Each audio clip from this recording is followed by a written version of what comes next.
ایک چٹکلا آپ کو سناتا ہوں میں اپنی زندگی کا. ہم پڑھنے آئے سہارنپور تو وہاں کچھ لڑکے ملے تو انہوں نے مجھے کہا کہ مولوی صاحب آپ کا پاجامہ نا ٹخنوں سے نیچے ہے. تو میں نے کہا پھر؟ کہتا ہے اس کو اونچا کر لو. میں اگر اونچا کریں گے کہتا اگر نیچا رہے گا تو جہنم میں جاؤ گے, اگر اونچا کرو گے تو بولو.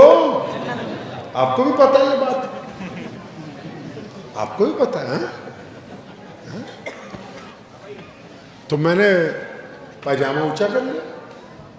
اب جب ہم گھر پہنچے چھٹی پہ, ہمارے ابا کو اللہ نے بڑی عزتیں عطا فرمائیں, خود بھی عالم تھے, باپ بھی عالم, دادا بھی عالم, پردادا بھی عالم, لکڑ دادا بھی عالم, اس کے ابا بھی عالم, ان کے ابا بھی عالم. اب میں نے ان کو پوچھا, میں کہا جی آپ تو ہمارے سے جھوٹی بولتے رہے گا, بیٹا کیا ہوا؟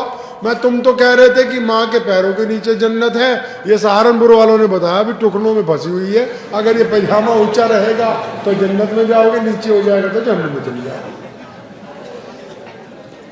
اب جب اسی سہارنپور میں حضرت مولانا مفتی مظفر حسین صاحب مفتی اعظم رحمۃ اللہ علیہ سے پڑھنا شروع کیا تو انہوں نے کہا, امام بخاری نے اس بات کو نقل کیا کہ رسول اللہ نے کہا کہ اپنے کپڑا ٹکنوں سے اونچا کر لو, اور فرمایا جب یہ کہا تو ابو بکر آئے دوڑے دوڑے, یا رسول اللہ میرا پاجامہ تو اکثر ڈھلک جاتا ہے.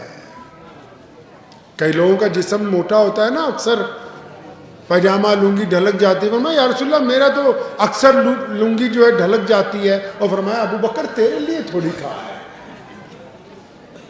کیوں کہا؟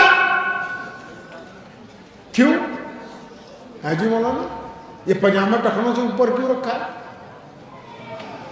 ہم تو اسلام سے کوسوں دور ہیں.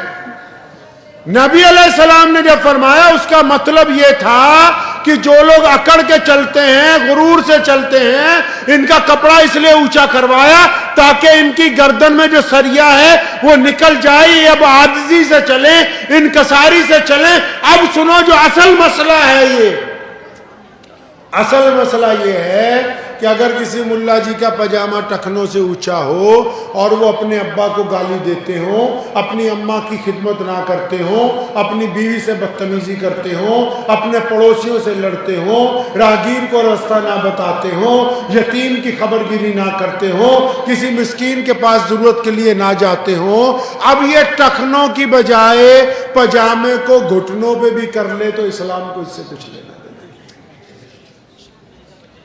کیونکہ ہم نے اسلام کی روح کو قتل کیا ہوا ہے نا, ہمیں پتہ ہی نہیں دین ہم سے چاہتا کیا ہے. نماز پڑھتے ہیں ہم سب لوگ, نماز کیوں پڑھتے ہیں جی؟ اللہ کا حکم ہے. کہاں لکھا ہے؟ اللہ کے قرآن میں تو نماز پڑھنے کے لیے ہی نہیں کہا. اگر کبھی کسی آپ اپنے عالم کے پاس جائیں گے تو قرآن نے نماز کو قائم کرنے کا حکم دیا. نماز کو قائم کرنا. کیوں قائم کرنا ہے نماز کو؟ فرمایا اس لیے نماز تم پر فرض کر دی. اللہ نے وجہ تسمیہ بیان کی, فرمایا اس لیے تم پر نماز فرض کر دی تاکہ تم گندی باتیں کرنی چھوڑ دو, اچھی باتیں کرنے لگو. اب نمازی بھی ہو, گالی بھی دیتا ہو. قرآن ہی نہیں پڑھا کبھی, پتہ ہی نہیں نماز کیوں پڑھتے ہیں. ارے بھائی اللہ کو اچھے لوگوں کی ضرورت تھی جو رسول اللہ کا ساتھ دیں. اللہ کو اس دین میں اچھے لوگوں کی ضرورت ہے جو نبی علیہ السلام کی باتیں آگے تک پہنچائیں, جو نبی علیہ السلام کا نمونہ لوگوں کو پیش کریں. اب اچھے لوگوں کو بنانے کے لیے کیا کیا؟ فیکٹری لگا دی مسجد کی شکل میں کہ یہاں اچھے لوگ تیار ہوں گے. اب اس فیکٹری میں آج کل کیا ہو رہا ہے جی؟ جو فیکٹری لگائی بندوں کو اچھا بنانے کے لیے, جس کا نام مسجد رکھا, وہاں کیا ہو رہا ہے جی؟ وہاں ایک دوسرے کی ٹانگیں کھینچ رہے ہیں. پتہ ہی نہیں کہ ہم نماز کیوں پڑھتے ہیں. ہمارے بلے شاہ رحمۃ اللہ علیہ پنجاب کے بہت بڑے صوفی بزرگ گزرے ہیں, فرمایا کرتے تھے, قرآن پاک کی اس آیت کا ترجمہ پنجابی میں کرتے تھے, شاعر تھے نا, فرماتے تھے نماز بھی نیتی جاننے ہو, ٹھگی بھی کیتی جاننے ہو, یا کی کیتی جاننے ہو. مطلب نماز بھی پڑھتے ہو, جھوٹ بھی بولتے ہو, نماز بھی پڑھتے ہو, بے ایمانی بھی کرتے ہو, نماز بھی پڑھتے ہو, زنا بھی کرتے ہو, نماز بھی پڑھتے ہو, شراب بھی پیتے ہو, نماز بھی پڑھتے ہو, دوسرے کی بیٹی کی طرف گندی نگاہ سے بھی دیکھتے ہو, نماز بھی پڑھتے ہو, زنا کا ارادہ بھی. یہ کیا تماشا کرتے ہو بھائی؟ یہ تم نماز نہیں پڑھتے, تم بے ایمانی کرتے.